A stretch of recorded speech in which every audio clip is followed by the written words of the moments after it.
जय श्री राम भक्तों, राम राम। आज सभी भक्तों को एक जरूरी सूचना दे रहा हूँ। 30 तारीख 30/1/2025 से गुप्त नवरात्रा चालू होने वाले हैं। अतः जो भी साधक गुप्त नवरात्रों में साधना करना चाहता है वो मेरे से संपर्क करे। जो साधक मेरे से जुड़े हुए हैं वो भी फ़ोन करके आप कोई साधना ले सकते हो। और जो नए भक्त जुड़ना चाहते हैं वो भक्त भी अपनी इच्छा अनुसार मेरे से साधना लेके साधना शुरू कर सकता है। मेरे नंबर है 9784809038। ये मेरे नंबर है।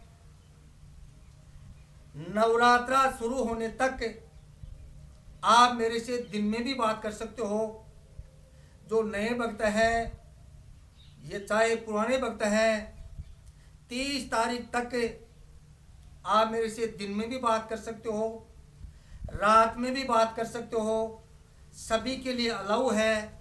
सिर्फ 30 तारीख तक ध्यान रहे, सिर्फ 30 तारीख तक। उसके बाद में वही टाइम टेबल रहेगा। रात्रि 8 बजे से 10 बजे तक टाइम टेबल 30 तारीख के बाद में वही रहेगा। साधना करने वाले भक्त ही मेरे को फ़ोन करे। घरेलू समस्या वाले 30 तारीख तक मेरे को फ़ोन ना करे। सिर्फ साधना करने वाले ही मेरे से बात करे। 30 तारीख का ध्यान रखना। 30 तारीख के बाद में वही समय रहेगा 8 बजे से 10 बजे के बीच में। आज से करीब करीब हर वीडियो में एक टोटका बताऊंगा। आपको करना क्या होगा, रवि पुष्प नक्षत्र में सफ़ेद आंकड़े की जड़ यानी सफ़ेद मदार होता है ना, इसकी जड़ को रवि पुष्प नक्षत्र के दिन छोटी सी जड़ का टुकड़ा अपने घर पे लेके आए। आंकड़े की विधि विधान से पूजा करके ही उस जड़ के टुकड़े को लेके आए। अगर पूजा नहीं करोगे तो आप कभी भी सफल नहीं होगे, उल्टा दोष आपको ज़्यादा लगेगा। अपने घर पे जड़ को लाके शुद्ध पानी से स्नान कराए, पंचामृत से स्नान कराए। उसके बाद में गोरोचन के साथ में उस जड़ को बारीक पीसे और एक लेप तैयार करें और गणेश जी के मूल मंत्र का 108 बार जाप करें। और जो आपने लेप तैयार किया है उस लेप को अभिमंत्रित करें। इस प्रकार जो आपने लेप तैयार किया है उस लेप का अगर आप तिलक करोगे तो त्रिलोक को वशीभूत करने की शक्ति आपके अंदर आ सकती है। सामने वाला कैसा भी हो, देवताओं के साथ साथ इंसानों को भी आप अपने प्रति वशीभूत कर सकते हो। अब मैं वीडियो शुरू करता हूँ। नवरात्रों से आपको साधना शुरू करनी है। अपनी इच्छा अनुसार साधना शुरू करें।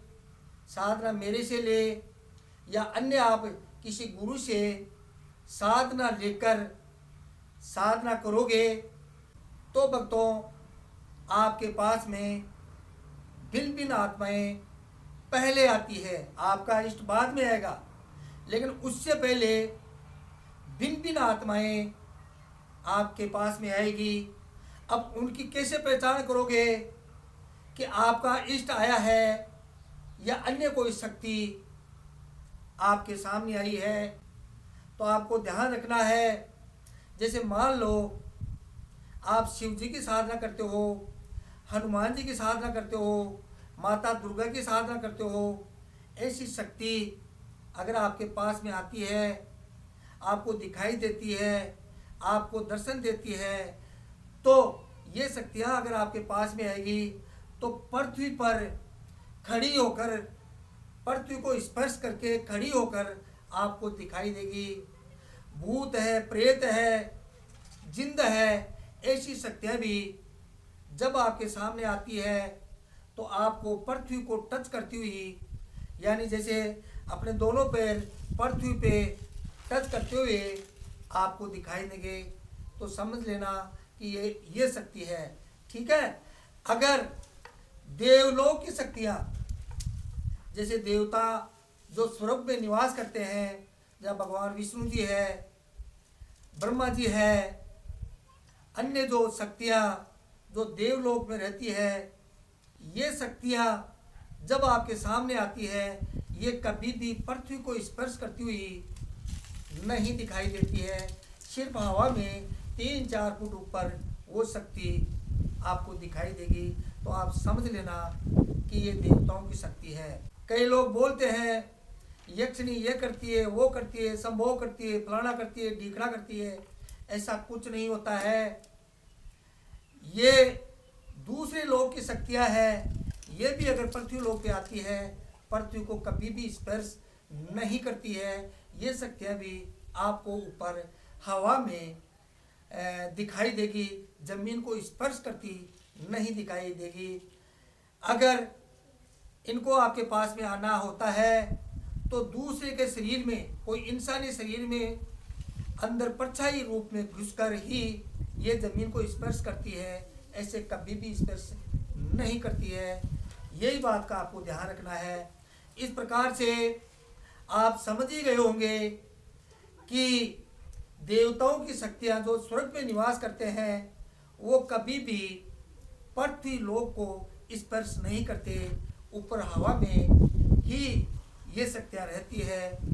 यक्षिणी भी हवा में रहती है, पिशाचिनी भी हवा में रहती है। जो पृथ्वी लोक की शक्तियाँ, जो पृथ्वी लोक की शक्तियों की अगर आप साधना करते हो तो वो पृथ्वी को स्पर्श करती हुई आपको दिखाई देती है, चलती हुई दिखाई देती है।